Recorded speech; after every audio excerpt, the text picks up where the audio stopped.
So, ayun mga kainday, good morning. So, magluluto na tayo ng ating lunch. So, keep on watching. Kainday, syempre magluluto tayo ng balatong. Kahit hindi Friday, pwede ang balatong. Today is Saturday, so na-late tayo. Dapat kahapon, di ba? Ganyan yung ating mga nakasanayan na. Ang balatong ay tuwing Friday. So, ayan, balatong tayo. Nilalaga muna natin yan. And then, syempre, sasahugan natin yan ng giniling. And then, meron din tayong chicharon. So, hindi mawawala yan kasi favorite natin yan sa balatong. And then, syempre, lalagyan natin ng gulay. Yan.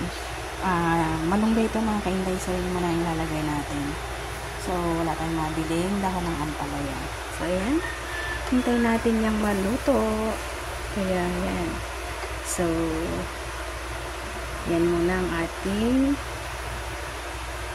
gagawin. Magluluto tayo ng lunch. So, syempre, nagsasain na rin tayo dyan mga kainday. So, yan. Kainday, ang niluluto natin balat. So, yun na siya, oh. Luto na yung ating balatong. So, pwede na tayong magsutay mga kainday. Yan. Diba? Pwede na yan. So, magsutay na tayo.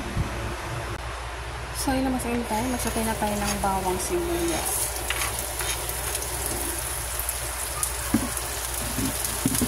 Siyempre, mekos-mekos lang. Then, lalagyan na natin yung ating giniling. So, natin brown-brown.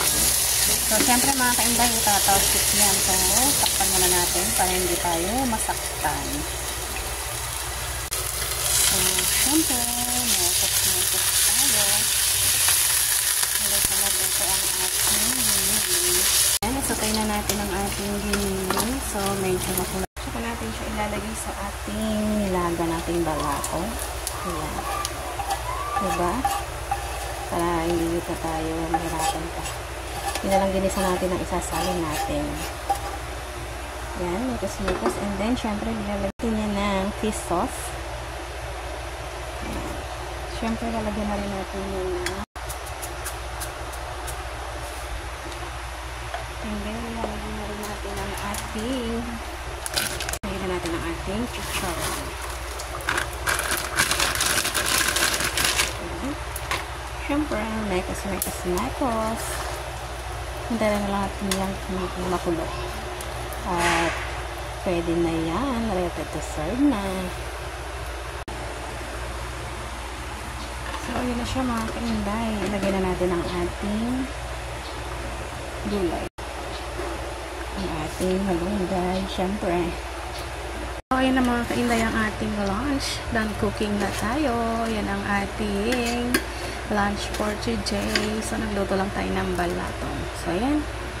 Thank you for watching. Please share. Yan. Done cooking na tayo. Kain na.